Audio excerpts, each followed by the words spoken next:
I was extremely lucky to attend the Super Nintendo World Preview event, as my wonderful mom, a studio tour driver for the historic 420-acre lot in Hollywood, California, was able to score some guest tickets. Mom, we gotta go. Now there's a great view of the park as you're entering the lower lot, and it reveals recognizable and lively characters like the Thwomp, some stacked Goombas, and piranha plants.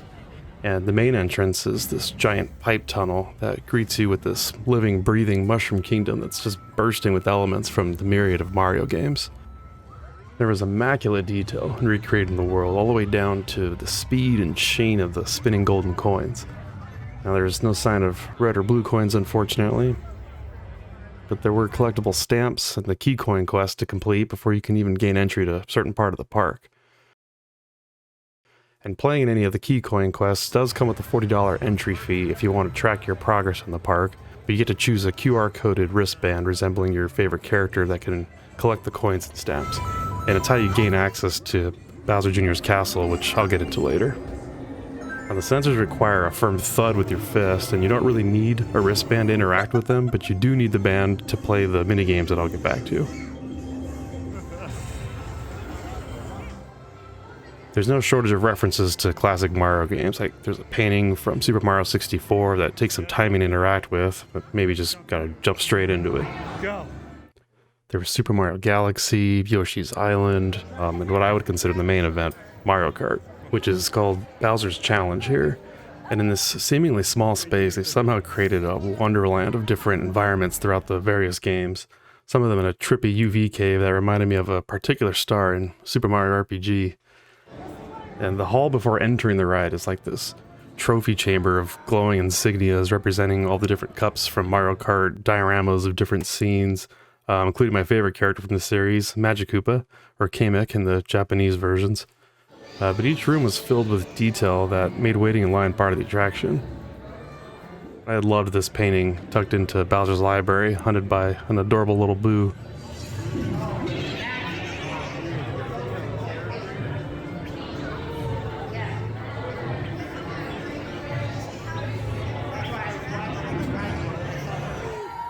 Now, before you board the carts, there's this dressing room that's really cool, but somewhat confusing at what's going on here. Like, do they all wear costumes of themselves or something? Like, what the heck is underneath these? Anyway, everyone who rides is on Team Mario and puts on these caps that wrap around your head, and you can tighten it with this knob on the back, but they're to connect a mixed reality visor on the cart itself, which you can see here. It's two pieces, but they practically magnet snap together. You can see the visors are leashed to the cart, and you just snap it in. Oh, hey look, there's a Toad wristband. Ride just broke down. We did hit a delay just before we got to board. May we have your attention, please? We are currently experiencing a brief delay in our operation. Just a brief We delay. apologize for the inconvenience. Well, we're next. And it happened again while we were actually boarding, which afforded me a chance to check out the visor display at least. So when you connect the visor to the cap, you see a little HUD of your coins and red shells that's projected from these little screens on the visor somehow. I'm not really sure how that works, but it was really cool. In the few minutes of downtime, we got a quick little selfie with our other passenger before the ride began. Hopefully he comes across this video somehow. So the objective is to score points against Team Bowser, which is just the enemies in the game. No one is actually on Team Bowser, it's just the targets everyone can see in the mixed reality visor that my camera couldn't really catch here. And you had to aim your head to see different targets to score against, which added to the wristband that syncs up with the app.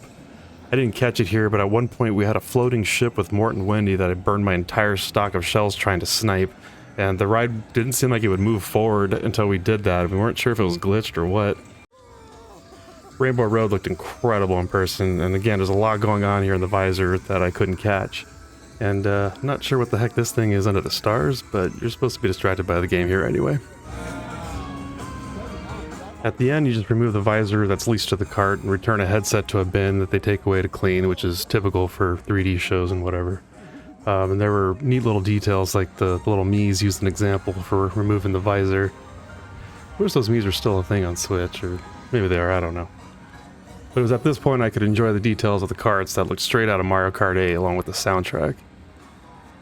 We didn't get to check out Toadstool Cafe, but I did get a shot of the menu, which had garlic knots and mushroom burgers and spaghetti themed after different characters and enemies. Mario and Luigi made an appearance, donning their iconic fist pump cheer and even some blinking eyes, which were pretty cool. So back to the coin games you need to complete to enter Bowser Jr.'s castle.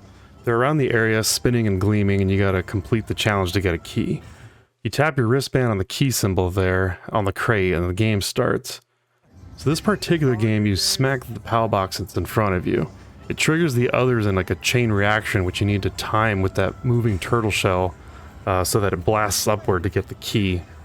Now there are two difficulties we weren't sure were set by the cast member or something we did, but here's hard mode. It's on you, James.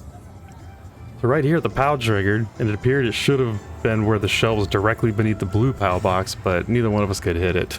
So maybe it was a skill issue, I don't know. What? Rigged. After we were practically laughed off that challenge by some youths, we decided to try our luck at the Sleeping Piranha Plant, which here you had to slap red blinking alarm clocks to keep the piranha plant in bed. I'm not sure if we had a score here, but we got the key coin. There was also this game that was pretty simple. You just flip the box to the target color, which happened to be blue for us. It wasn't really a hard mode here. So once we got our 3 key coins, we were able to get into Bowser Jr.'s castle, which just involved showing our wristband to one of the cast members who verified that we had the 3 key coins. And either they were lenient or they didn't notice, but my wife didn't have a wristband, but we were able to sneak her in. And I imagine if you had your family and, you know, a couple of you didn't have a wristband, it seemed like they're lenient enough on letting the whole party in. So you get to play a game which I didn't get any footage of since it involved physically ducking and jumping and using your arms to hurl fireballs in like a final boss encounter that I'll leave as the rest of the surprise. But my brother somehow managed not just the top 10 table score, but apparently the top 10 of all time for, you know, however long it's been available. But which leads me to wonder if there's like a top score or maybe some variations they'll add along the way to keep stuff like this fun and interesting. But anyway, there you have it. Barring any setbacks besides resolving the few delays we experienced in the Mario Kart ride, the Super Nintendo World Hollywood's ready to open up February 17th.